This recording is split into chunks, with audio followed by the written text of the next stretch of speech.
Hello everybody, and my name is Mike Steck. I am an instructor with myutahccw.com and an owner of joefirearms.com. And today I'd like to talk to you a little bit about selecting the best caliber size. It's a common question.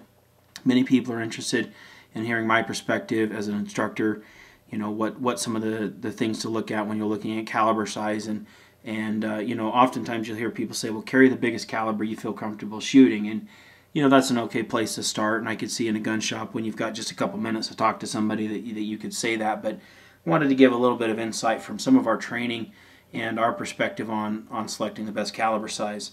So let's get started here. First and foremost, give you a little bit of perspective. You know, there's people who are carrying firearms every day. This is a post-mortem autopsy from self-defense shooting with 2 FBI agents, 30 plus rounds of 40 Smith & Wesson and 5.56 from an M4 shot into this guy, okay, and it took 30 plus shots before this bad guy came down.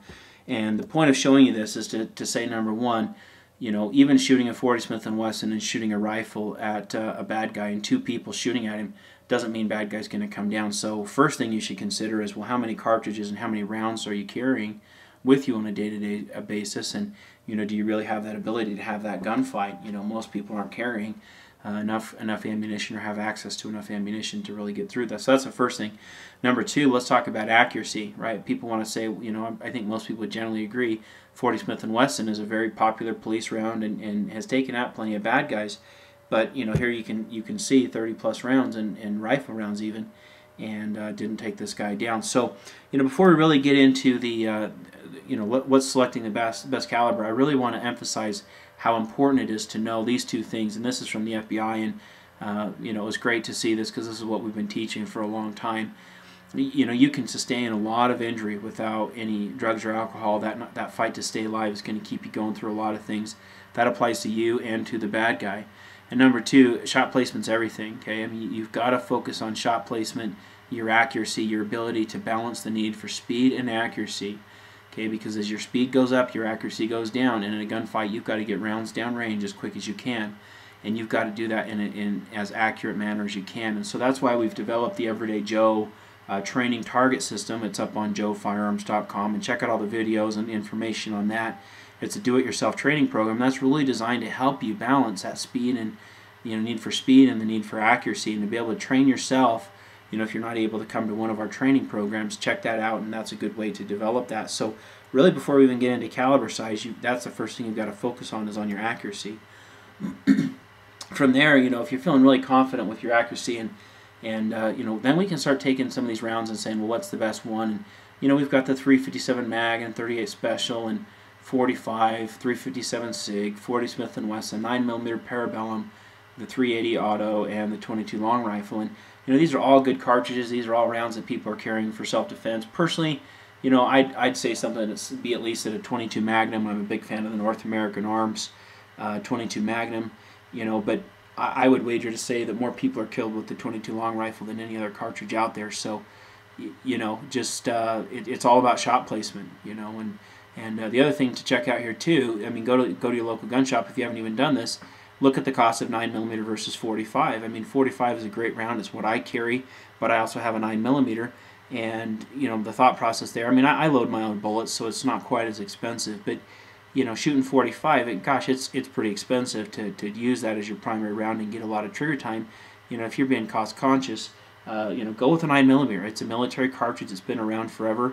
You know, during the great abomination, as I call it, you know, people were buying ammunition off the shelves, and 9mm was a cartridge that always seemed to be there. So, you know, if you're a zombie apocalypse survivalist kind of a guy, it means that 9mm is a great way to go, just because, you know, it's just always been there. It's a good cartridge, it's a good price, and it always seems to have pretty good availability.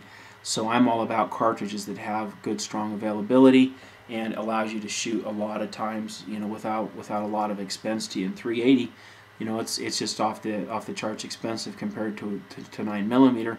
And that's why you see a lot of manufacturers now making pocket pistol 9mm, and that's a great thing to do, and that's a highly recommended thing to look into. So, you know, we've got 2 different types of cartridges here. In case you didn't know, we've got center fire and we've got rim fire. Rim fires, you know, aren't reloadable, but the center fire here, these two are. You can pop out the primer. The one there in the middle hasn't been shot yet, so you'd shoot that, and then you could reload that. Now, the impressive thing here when you look at these cartridges side by side is that all 4 of these are opening up to about 3/4 of an inch. The thing that this picture doesn't tell to us is how fast these bullets are going and what kind of energy is being transferred, and that's important because when you're looking at power in ammunition, it's not just the weight of the bullet, it's the actual speed that goes along with this. So the 45 is pretty heavy, but it's moving slower compared to the 9mm, the 357 SIG, and that 40. So when we're talking about energy transfer, the first thing we've got to look at, well, what's the mass, and then the second thing is how fast, and that will tell us how much energy is transferred. And these videos here will illustrate that. So this cartridge was traveling about 1,000 feet per second, 115 grains. You can see what it's doing there. When we get into the nitty-gritty, you can talk about penetration and expansion size. Those are the 2 things that are really important when we're looking at ammunition. This next video, this 308 is traveling about 3,000 feet per second. I'm not exactly sure, but about 3,000 feet per second and a little bit heavier. So you can see what extra speed does with just a little bit more velocity, or more mass rather. This next bullet is the 50 BMG. It's traveling about 3,000 feet per second as well, and 750 grains.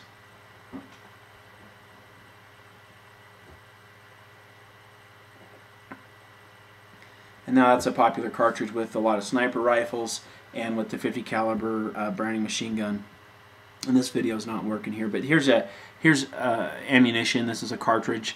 So up top here you've got the actual bullet, you've got the cartridge on the outside, the primer in the bottom, and then the propellant. So the primer is struck with the firing pin. It's a reverse anvil, it's a compression cap, it sparks, it ignites the powder starts to burn and sends the bullet down the barrel. Here's the same thing but in a pistol cartridge. And after we've really focused in on that accuracy fact, like I said, the Joe Firearms training program is the way to go. But then from there, you've got all these side-by-sides here, and then we can start to look at, okay, penetration plus expansion.